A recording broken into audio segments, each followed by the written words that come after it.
Hello and welcome to What Are You Saying? Hashtag Ways, where we talk about topics in the news as it affects us all. I am Osayo Mesale, and today it's an honor to be amongst the the political women on the team. I don't think I've been with you guys. You have? No, have I? No, she hasn't. I haven't. No, she hasn't. Yeah, with She Marianne hasn't. and you. It's not No, you haven't been on this, yes. But with both of you. No. yes. Oh yeah, you haven't been. What about? So welcome to the Thank you for having me. How are you? Very well, thank you. Mary, let's start with Mercy. Mercy. How are you? Very well. Taking it one step at a time. Surviving, alive, here. It's been very stressful. I feel that everything literally stresses someone or a person in this country. Maybe just me. I just feel stressed by every minute. I'm stressed. So the thing is, the trick is, if you are looking for stressors, they're everywhere. Exactly. Honestly So speaking. how do you not? So what I've decided to do is just block my mind off the things I cannot control. Exactly. And trust me, the things that causes us stress are the things that we do not have Control over. Yeah. So since I do not have control over those things, I just avoid it. Do you understand? So that's what I've been doing. I can That's what I've been doing. How about you, Marianne? Stress cannot find me. Even if stress is there, Miriam, but I even sleep. No, wait. But you even know that stress is there somehow. I sleep. I sleep it off. I'm not gonna lie. For the past few weekends, all I do is just sleep. If it's like anything's going to stress me, I sleep. By the time I wake up, I'll have direction as to how I'm gonna deal with it. I'll wake up with strategies. But I mean, welcome to Nigeria, where everything stresses you. Really. Absolutely. You know, talking about sleep. So over the weekend, I was in Kaduna. You know, congratulations again to my parents on their 40th anniversary. Yay. So myself and my sister were in Kaduna State, and my sister says, "Oh, I don't understand. When did you become this person?" I say, "My sister, when your life is full of stress, every little opportunity you find, I sleep. I sleep. I'm not I sleep, joking. I honestly. do not play with my sleep. Somebody was telling me that I know that you and this your Saturday sleep. I say, oh, I'm good. I'm glad you know because I'm not going anywhere with you on a Saturday. I'm sleeping, and it's Yeah. good. Really, I tell you, I think that we underestimate the power of sleep. It's very important. The eye bags that you have, the Everything. pains in your body. Everything. The moment you get the right amount of sleep, it also helps with your mental capacity. And of course, stress. Yes. Mercy. So It I don't know. goes. You need to check your Mercy, sleep. you need to Yeah, sleep so well. to be very honest, I don't think I've been having like 6 or 7 hours of sleep as a human there you being. go. That's it. I'm not sure I've been There having you all go. of that, and big ups to, being in a city as this. Lagos will happen to you again and again and again. I tell you. Yeah. And that time of the season is coming where you have to roll up your sleeves, roll up your pants, buy rain boots, buy sandals. I think I prefer that time of the season. What do My you guys dear, think? you will wait for Uber. No, I don't. The I ones don't that have get to it. swim to you. I don't have to go out all the time. So. Okay, that's you. Okie dokie. So today, right, we want to put in our own 2 cents on the 1 year, 100, 1 year in office. 1 year in office, not 100 days. It's 1 year now. It feels like it's still 100 days. I tell you, 1 year in office of our president, just to analyze, how far we've come as a country. And here's what we found as today's quote. It says, "The trouble with Nigeria is simply and squarely a failure of leadership." This was a quote from Chinua Achebe. Now, it's been a year marked by bold economic reforms, and ambitious governance initiatives, from the controversial removal of fuel subsidy to high-profile anti-corruption campaigns. Now, Tinubu's administration has taken significant steps to stabilize the economy and enhance government efficiency. Now, these measures have not come without challenges. Increased living costs and persistent inflation have sparked public debate and criticism. Now, tonight, we will explore the impact of these policies and discuss whether these reforms are setting Nigeria on a path to sustainable growth. And when we open our phone lines, we really love to hear your thoughts on our president's 1 year in office. We also have a guest joining us much later for this conversation. But first, let's quickly run off on a break. When we come back from that break, we want to see what we found in today's news.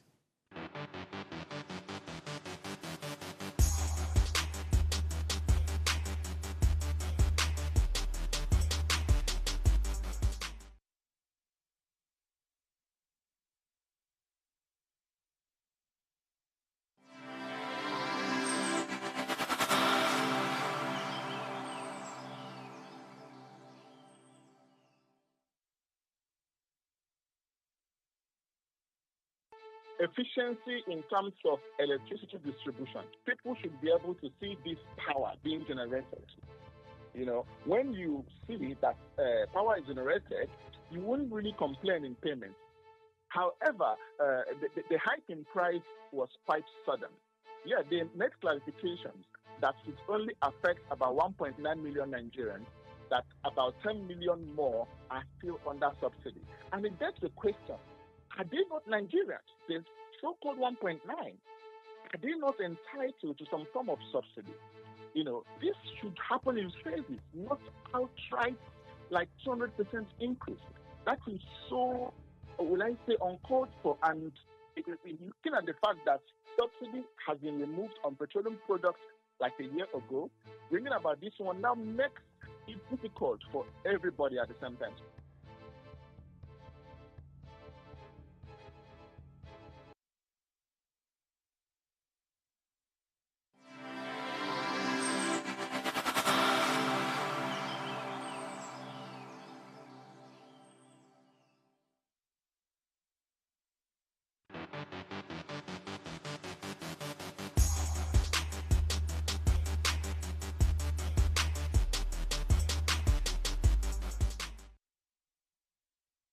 Happy Children's Day. I'm somebody's child.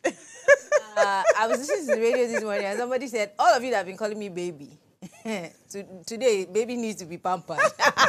All right, so Children's Day in Nigeria is celebrated on May 27th. Is a special occasion dedicated to honoring and cherishing the youngest members of society.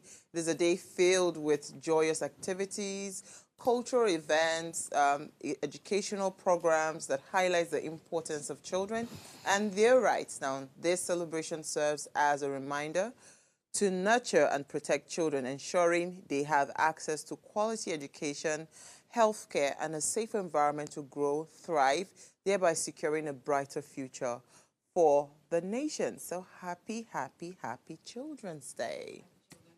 I hope my prayer is that we build a Nigeria that is conducive to accommodate children, healthcare, good education, the enabling environment for those children to thrive. Because, I mean, what future are we building if our children cannot, thrive in our environment? Absolutely. Yeah.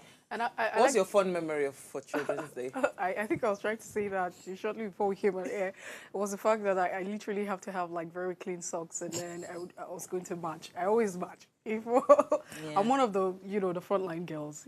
Just hold the banner. It was something like I looked March forward past, to. right? Yeah, it was always great. Yeah. And then I think my school used to fall around first, the second, third. So it was always great. The frontline girls were just there. Your mother would go in, that's my daughter. That's right. It's when you're taking the salute there at the UJS Sona Stadium. Do like this. I don't know what the kids are doing now, but No, they still do that, actually. It was really. They still do that. It was really fun. And they do that also, I mean, I'm sure most times you see march past, they do it in honor of, sometimes the governor is there. Yeah. Of the state. Yeah, And he they takes do the that a lot. salute. He Yeah, takes the salute. Yeah, so, True. nice. So I'm just praying. I mean, like Marianne as well, I would say that truth is they are the future. Yeah. Honestly, they told us that we were the future of tomorrow. Tomorrow is here.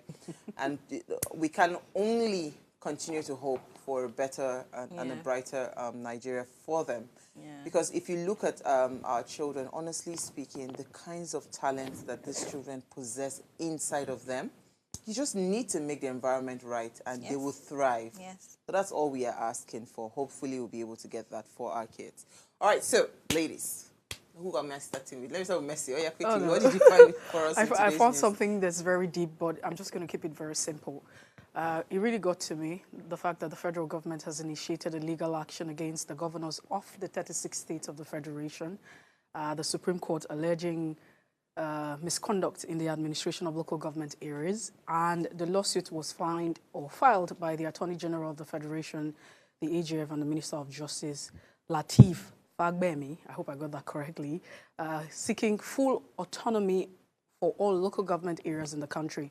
However, the federal government is requesting the court to issue an order prohibiting state governors from unlawfully dissolving democratically elected local government leaders. I think that the grounds, almost 27 of them, but for the want of time, I'll just take maybe one or two and then we just move away from it. Additionally, the suit seeks for an order allowing funds allocated to the local government to be directed and disbursed from the Federation account in accordance with the constitutional provision rather than through the alleged unlawful joint account created by governors. The federal government also seeks an order preventing governors from appointing caretaker committees to manage local governments, insisting on constitutionally recognized, like I mentioned earlier, 27 supporting grounds for the suit. And the federal government is arguing that Nigeria is a federation created by the 1999 Constitution, which we all agree has amended, and has the president as a head of the federal arm or the executive arm, who is also sworn to uphold and enforce the provisions of the Constitution. So yeah, go ahead. So what's your grouse with this move? Well, I think that, this is great. But then again, you want to ask yourself, how great is this? Because remember that in 2020 or about 2021, President Muhammadu Buhari had signed an executive order ordering, the judiciary, the legislature, asking for autonomy, financial autonomy to the local government and all of that. And we're here in 2024 still talking about the federal government dragging the governors. So where exactly are we? It's even very shameful that we have to compel, people who swore oath to respect the Constitution, to uphold the Constitution. These are the governors. And what does the Constitution talk about? They've refused to respect it now. Let them take them to court and let us go and fight the battle. It's that simple. But unfortunately, the issue of local governments didn't start today. It's not today. From the second tenure of the Olusegun Obasanjo administration, that's when it started. I remember very well in my state, that guy now, I think, he's been kicked out of the National Assembly. The local government chairman at the time, Esene Ikpenyong was one of the guys that he was a truant, really.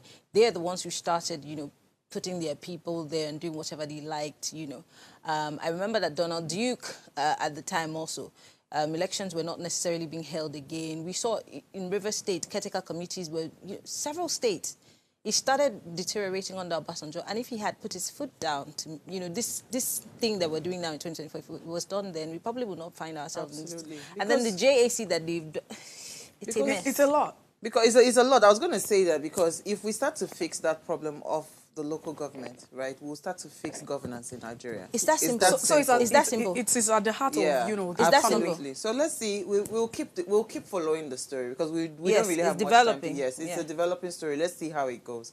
Marianne, your story quickly. Well, mine's a very sad story. For those who've been following the news in Lagos, 1 dead, 5 rescued as mosque collapses in Lagos. And Lagos is no newcomer to building collapses because, unfortunately, Lagos is under-policed. And when I say under-policed in that regard is that we have surveyors, we have people who work in the Ministry of Lands and Planning and all of that, but nobody really follows all these structures. It's very easy for them to start demolishing houses, but what have we done in terms of inspecting those buildings before we can say that these buildings are good to go? It's really sad because the mosque on Yusuf Street off Ladipo Road, Papa Ajao, collapsed while prayer was ongoing. Oh my God. The Lagos Emergency Management Agency, LASEMA, said 5 persons had been rescued and 1 dead body was recovered from that collapsed mosque at Papa Ajao Mushin on Sunday. Femioke Soyintolu, the permanent secretary of LASEMA, made this known in a statement in Lagos. Mr. Uke said that the mosque on Yusuf collapsed while prayer was ongoing. He said that the search and rescue operations were taking place under his supervision. And I just don't want to go further. Uwa, you and I know that there have been several. The Ikoyi collapse is still fresh. Dead bodies were smelling in that axis for a long time.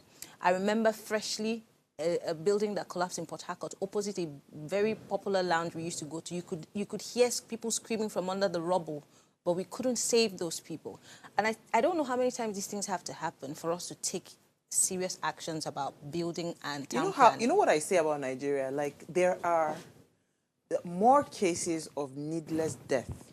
That, so it is natural for people to die. Yes. But my grouse is, I know that there are some deaths that are completely avoidable. And I think that for once, I don't know what to say. Like, I'm really glad that someone is thinking in this light because I usually always say that, you know how it is that we literally pray for everything. and there's some things that are within our control. You can pray for you know, those things. we I mean, you it's can. There are some debts that you can everything. avoid. My You dad don't have to die. so my dad is a builder, right? And he will tell you, right, before you get to that stage where a building will collapse, somebody turned a blind eye. Yes. Exactly. My dad has turned down jobs in hundreds of millions because of this. Because he standard knows issue. the consequences. It's not because, right? I mean, you somebody say, I beg you, be like, Barry, you don't want to make money. But the man says, if these people die under the property that I refuse to build right, or the roads I refuse to build right, then their blood is on my head. Yes. I'll rather sleep in peace. Yes. You know, so I mean, this is it's just it's as simple as that. I don't know how else to explain it. It's Man, it's that simple. sad.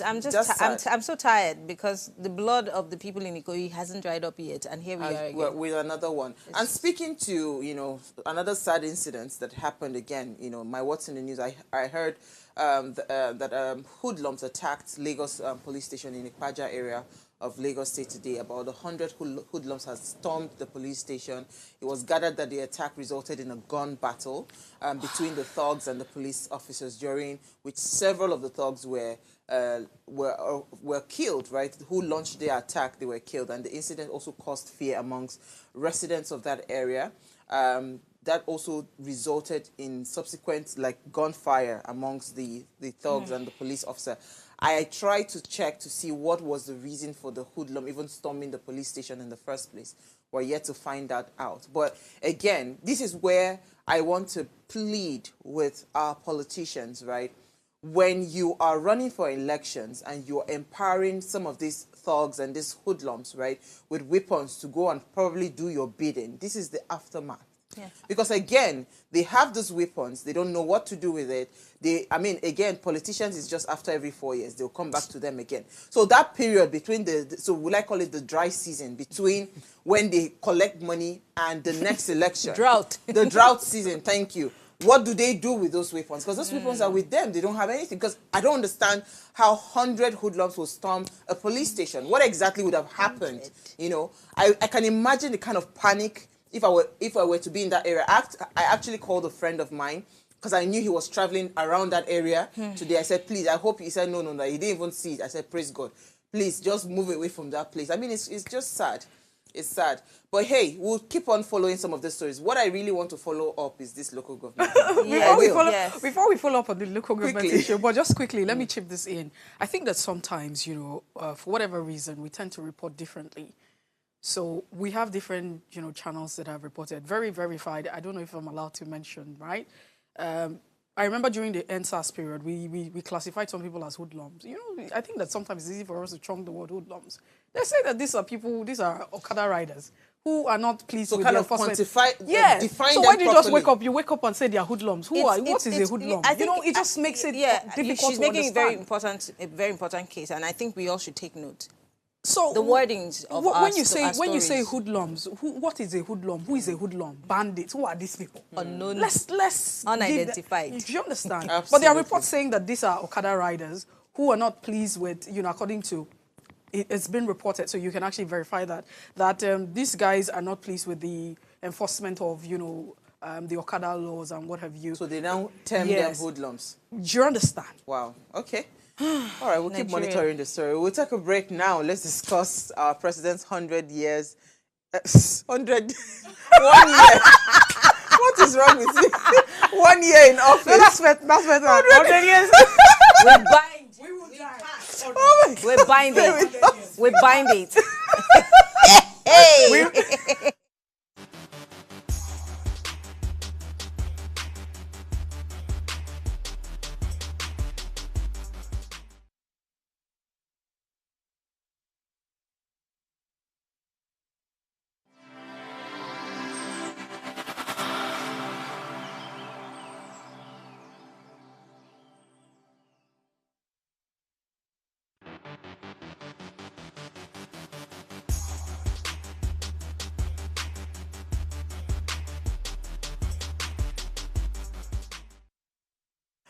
All right, thanks for staying with us. Now, over the past year, Tinubu's government has launched aggressive effort to combat insurgency, banditry, and kidnapping, while also introducing numerous social welfare programs aimed at improving healthcare and education.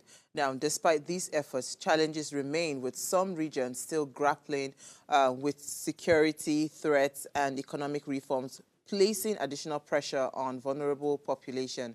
How effective have these initiatives been, and what lies ahead for Nigeria's security and social welfare landscape?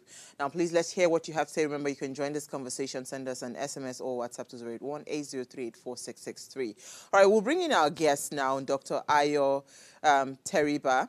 He's the CEO of Economic Associates and a visiting faculty on economics of globalization at Nigerian University of Technology and Management. Before becoming CEO of EA, Dr. Ayo was chief economist at This Day newspaper. He was also the faculty member at Lagos Business School and is the head of research at Lagos Chambers of Commerce and company economist at UAC of Nigeria. And he's joined us live via Zoom tonight. Thank you so much for joining us, Doctor. Thank you very much. All right, so I mean, this is an interesting conversation to have, and we're excited to have an economist with us because I think everybody's not really worried so much about a lot of things. What has hit hard in the past 1 year of this new administration has been really more around the economic side of things, right? People having to deal with issues around, you know, buying power, purchasing power, you know, a lot of things around the economy. So it's really an honor to have, you know, an economist talk to us on these, what's it called, assessing 1 year with our current president. So tell us, in your assessment, right, how far have we done, or how well have we come with our economic, challenges that we've had in Nigeria since the, ascension of the president, Bola Ahmed Tinubu? Thank you very much, for the invitation. It's my pleasure to come and be a part of the conversation. The first year of President Bola Tinubu has been a busy one. You might describe it as a dizzying one. It's been very busy. In contrast to the administration that he took over from. That regime, over a period of 8 years, were described, variously, by people as being on the slow side. And then you got, the new regime of President Tinubu. Maybe things have been a bit too fast. That's the first thing to observe. He has carried the vigor with which he campaigned into office, and on the day of inauguration, he announced the policy change, even when he had not appointed any officials, to implement the policy. That's the famous subsidy removal. A few weeks later, he announced the unification of the exchange rates, even when, the central bank governor had been suspended, and, somebody took over in acting capacity who later also left within a few months. So we were trying to unify the exchange rates for a couple of months, so about 3 months, before we then got a new central bank who took some time to settle down and ran, with the reforms, and then we began to get results. So it's been a fast and furious 1 year. A lot of positives, no doubt, but there are also in several areas, several rooms for improvement. So as we arrive at the president's first anniversary in 2 days' time, we should be cautious, to give due credit where they are due. And to also recognize, that while many of the reform steps were desirable, they were good, they were beneficial, they had not necessarily yielded perfect results. And they had also necessarily been costly. And in some cases, you have to ask the question about what was larger, the costs that Nigerians have had to bear, or the benefits that have been delivered to Nigerians. So this is how to look at it. Okay. You have a government that is eager to renew hope. Dr. Ayo, I would like, yes. because I don't want us to speak, someone might be watching and would kind of like fault some of the things you've said about positives, right? So that we are not talking above people and they are not understanding it. It would be nice for us to highlight some of these positives, right? Yes, you've given a good analysis of where we are, right, and how much the moves that the president have indeed made, for this 1 year. But can you just quickly, if you were to highlight what you call the positives within this 1 year, what are the key things that we can point to say these are the positives that the presidents have done that is highly commendable and the impact? Well, the first one that I would like to talk about is actually probably the most central, economic reform that had happened in the last 1 year, which shows up in almost every other aspect of the economy that you want to discuss, namely the exchange rate management. This time last year, you had multiple exchange rates in the market. Some privileged few, were getting the exchange rates at nearly half the price that the rest of us were getting it. Inevitably, those privileged few were being subsidized by the government at our collective expense. And that was not good enough for resource allocation in the country, because some of them will get the exchange rate, the foreign exchange from the official market, and then round trip it to the parallel market, including at the time some senior staff of the Central Bank of Nigeria who were known to have their own borrowing change. And all the presidential aspirants had said that they would put a stop to it. You have to give it to President Bola Ahmed Tinubu that he delivered on that. He ended that regime of unfair access to the foreign exchange market by some privileged few. Everybody accesses Dr. Teriba, I'm so sorry to speak over you, but quickly, I want to hold you here so that I don't lose you. Still talking about the exchange rate, I'll just like to put out some very important information. When Tinubu assumed office, the Naira exchange was at 461 Naira to a dollar. But the president took steps to abolish multiple exchange rates, as you have said. This increased the rate by 226.80% to 1,510 Naira to a dollar. In fact, as we speak today, it's 1,500 Naira. And it consequently has continued to rise up until February 2024. As of April of this year, it's 1,500. How has this been stabilized? Again, going after the Bureau de changes can be a good thing. But if we're not productive, if we're not exporting at the rate at which we should be, whatever we're doing, don't you consider it artificial? I mean, how sustainable is it? The last time I tried to use the dollar, it wasn't this much. Now, if you change a dollar, $180 is about 277,000. It's ridiculous. If you let me land, if you let me finish the point I'm making, you have taken the official exchange rate in the markets and analyzed it. You have ignored the bureau de change, which is the exchange rate to which most Nigerians have access to.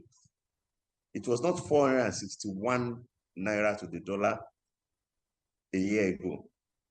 It was closer to 800. And the point was that you needed a single exchange rate in the market. Today you have it, that the difference between BDC and the official exchange rate had been neither here nor there. The gap has closed, so nobody has an unfair advantage. We've seen a lot of volatility in the unified rate. It ended at 900, and well, we ended the markets, official rate was about 900, but the two has since converged. The prime market went as high as 1,800, and then both came back to about 1,100 after the central bank started tightening in February. And today, they've drifted back to 1,400, 1,500. It is an achievement that you have a unified rate. Okay. That's So what you are pinning it let on. me land. Okay, go ahead. Let me itemize the benefit, and then you can take me on. So having a unified rate is something that is chaired. There's transparency in the market. It's no longer opaque, and it's no longer exclusive. BDCs were excluded from that market for 3 years.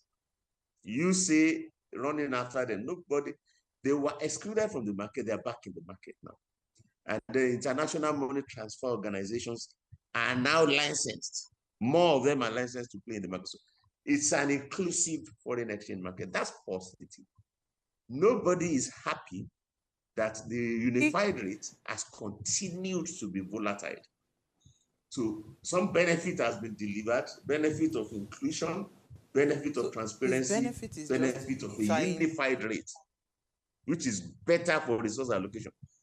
But the costs that Nigerians have had to bear, which is a huge one indeed, absolutely, is the continued volatility and the weakness of the naira. The naira. Okay, so we'll take a break.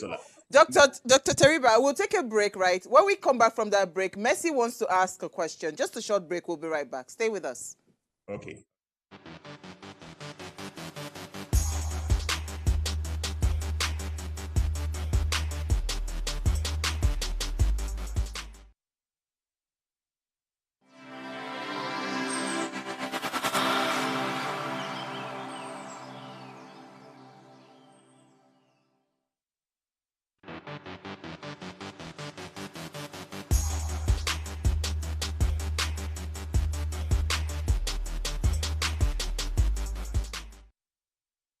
All right, thanks for staying with us. Now, if you just tune in, we're having an interesting conversation analyzing our president's 1 year in office. Now, please, let's hear what you have to say. Remember, you can join this conversation. Send us an SMS or WhatsApp to 081-803-8664. If you agree with what our guest, has talked about in the first half of the conversation, send your own comments as well and tell us what you feel the impact also for this, this 1 year in office has been for you. Now, our phone line is now open. You can also call us on 0702 5007749. Messi, you had a question.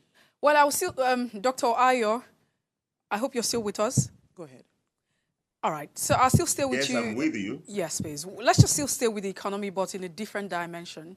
On the key, some of the legs on which the president came on, I like to say there are 8 points. You want to call them the 8-point agenda or whatever it is you target.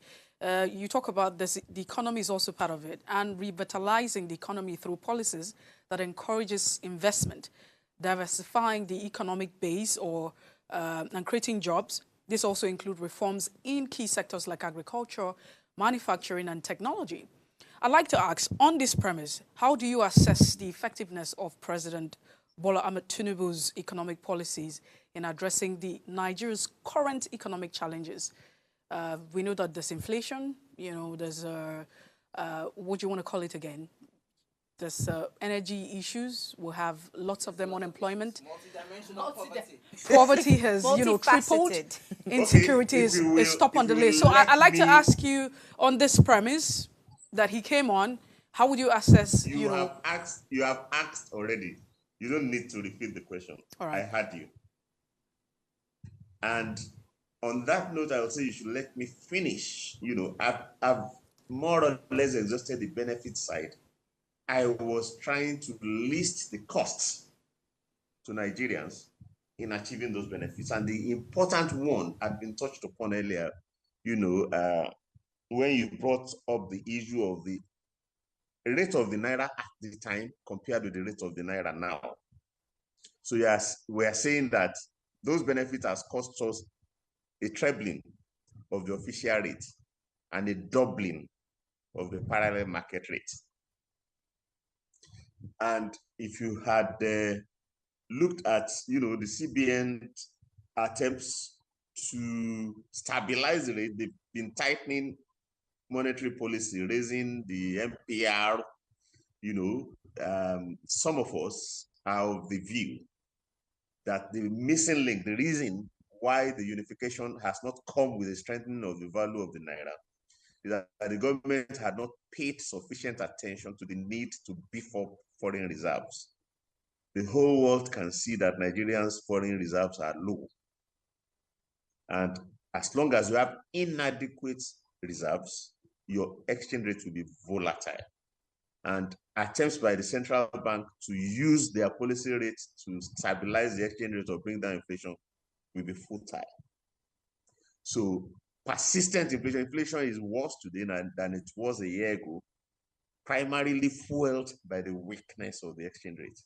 Much of the conversation about the hardships imposed on Nigerians by removal of subsidy on gas, on electricity, on PMS is fueled by devaluation. So the government needs to learn how to moderate the volatility of the currency. It's too much a cost to pay, to ask Nigerians to pay for, the benefits that I've listed. In particular, if you hear the debate going on with labor, they're asking for 150,000, they're asking for 615,000. It's all reacting to the exchange rate. And no right-thinking economist thinks that 1,500 is the fair value of the Naira. The fair value of the Naira will be closer to where we started from a year ago. But you are not going to get that fair value in the absence of reserves. Now, to answer this second set of questions, I will remind you that this is only the first anniversary of the administration. Diversification and all the other, manufacturing, agriculture. In agriculture, only a few crops can grow within 1 year. There are some crops that are not even going to, the gestation period of some crops are longer than the 4 years that the president is going to spend in office. So be careful. Let's recognize the fact that we're only. I'm sorry, Dr. Ayo. I'm really sorry to to cut you here, but let's maybe put it in another way. My question is, with all of these policies that we have on ground, that the president have used, you see that the CBN, whether or not we want to say the president is not the CBN governor, he's in control. So with all of these policies that are ongoing, do you think that these policies have been effective in addressing the current challenges that Nigeria is faced with at the time? Double taxation, multiple taxation? Sorry? Go ahead. What was that? So my question is, I'm saying that if you see the policies on ground, this government came on the grounds that we were going to have policies that would change. You're saying that let's forget about diversification, agriculture is just 1 year. I didn't say let's forget. I'm saying that it's too early. You have to limit yourself to what is achievable within 1 year. So, I mean, we're just saying that in a different way. So my question now is, with the policies that we have on ground, right? These policies that we're seeing the government taking measures at the end of the day, to help the economy stand. We've seen that there have been multiple sort of, if you look at this administration, there's been several taxation in different angles from different sectors, all sort of taxation, removal of subsidies from different sectors and all of that. My question now is, all of these policies, do you think that they're effective in addressing the current challenges that Nigeria is faced with?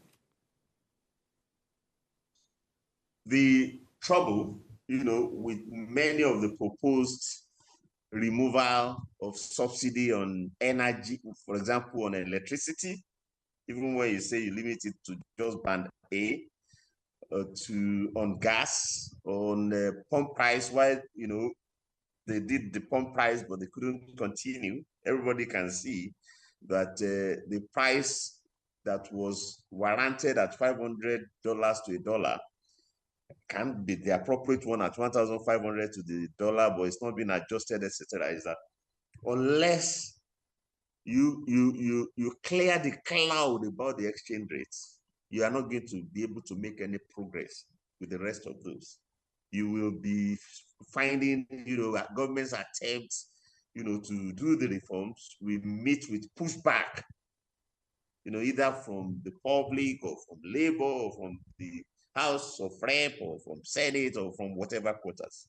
That I do think that the government may need to slow down a bit, not be in too much of a hurry, and not, not implement too many policies at the same time. Try and reason through the individual reform efforts, absolutely, before they implement them. Absolutely. Try and consult, try and engage, and get buy-in with the population. In fact, also I was just coming to that engagement and buy-in, right?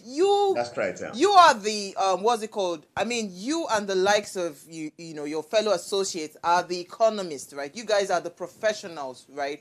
I want to understand, if you were to be in the position to advise the government, that this is where we are right now and this is where we can get to. What would be some of these, what's it called? What would be the kind of advice that you would give to the government, that would help? Because we are actually not looking out for maybe failures of whatever for whenever government. We truly want the economy to work, because if it does work, we are going to all benefit from it, right? So if you were in a position... In that regard, we're saying, what should the administration do differently? Differently, yes.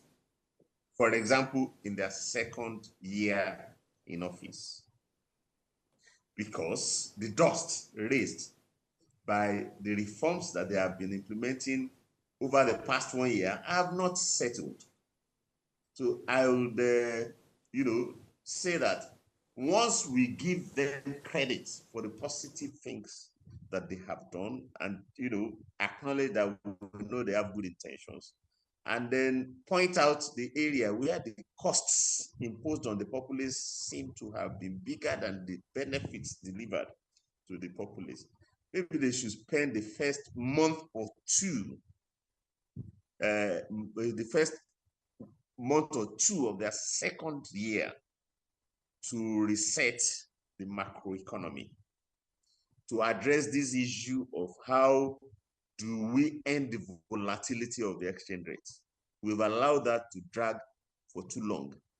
To address the issue of how do you find the reserves to ensure that the exchange rate is stable, that there's adequate reserve to stabilize the exchange rate, because it's only when the exchange rate is stable that inflation can be expected to come down. At the moment, inflation will keep rising until you stabilize the exchange rate. It's when the exchange rate is stable and inflation is moderating that you can see clearly to know the appropriate price of gas or of electricity or minimum wage. You can't, the cloud is too heavy. You can't see clearly to address that now. So all the conversations about that, are confused conversations. So the regime needs to try and connect the different dots between all the policies that they are announcing in isolation, and have a programmed approach, to their economic reform efforts. So today, they are looking at everything in isolation of one another. But the economy is a single system. Absolutely. They need to look at everything. They need to look at everything together, and therefore determine what should be the priority, the things that needs to be done before others can be contemplated. Because the exchange rate is messing up not just living costs, it's messing up the fiscal situation. Any planning that you are trying to do, Dr. Terry, but I just want you government, be you individual, is Yeah, complicated by Dr. the Terry, but I exchange want rate. us to move away from this because it's like we spent the whole conversation talking about the economy and the exchange rate. There's several other issues. As we speak today, a police station in Lagos was attacked, unknown persons. We started the new year with killings in Plateau. The killings have continued. Our natural resources are being taken from right under us. Our people killed in the process. And our governments are overseeing those airspaces. Drones are being flown by terrorists. Insecurity is looming. And our president keeps flying out of the country to say he's going to bring business. I really don't understand. Why are we not prioritizing or making front and center insecurity? Deal with it first. And then we can bring other things. Energy, like you mentioned. These are the bigger issues. Budgeting. The government keeps budgeting huge amounts of money. Nobody's following through with the spending. We're dealing with also the issue of excessive spending on the part of government. The president said he was going to trim down his travel team. The borrowing continues. And like you said, a huge cloud is hanging over us. What should be prioritized? Right. You've put quite a lot of issues on the table. Perhaps I should speak about the issue of budgeting, which is where government has an opportunity to deal with everything. Budget for security, budget for the sectors and the welfare. And the point is that it is true that they inherited, a regime in which there wasn't sufficient revenue to fund even recurrent. Monies were being borrowed to fund recurrent budget, and not enough was being spent on capital heading. And the point is that in 1 year, we need, to know the extent to which the revenue availability situation has changed. The president has made a lot of promises, to different categories of people. So much money will be paid to these categories of persons, some grace will be released to that category of persons. But we hear, that we are borrowing $3 billion here, we are borrowing $2 billion there. So on one hand, the announcement gives the impression that there is adequate money to meet needs and to give palliatives. On the other hand, continued borrowing suggests the opposite. So we also need clarity. This is part of the issues that maybe they need to speak to with some clarity at the beginning of their second year in office. Let's know exactly what the fiscal situation is. Only yesterday, the government was flagging off, projects that will run into billions of US dollars.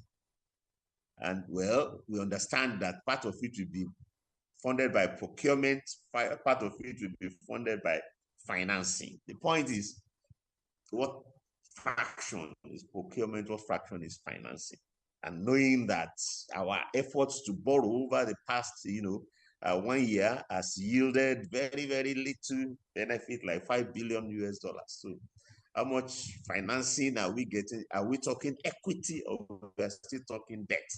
So basically, there are a lot of issues that are up in the air. Absolutely. That are easy to deal with if you can only spend a day, a week, talk about them. Let's all get on the same page, and let's all begin to sing from the same hymn. Doctor. But right now, yes. Sorry, because we actually ran out of time. So I just want to quickly, when you're having fun, you're talking, the time is running. That's why we were trying to kind of intersect, but hey, quickly, right? there is a trust deficit that this government, is really suffering from, right? People are unable to, even when these policies actually look really great on paper, and from a professional standpoint, you can see that these policies, if followed through, might actually, give us some level of greatness at the end of the tunnel.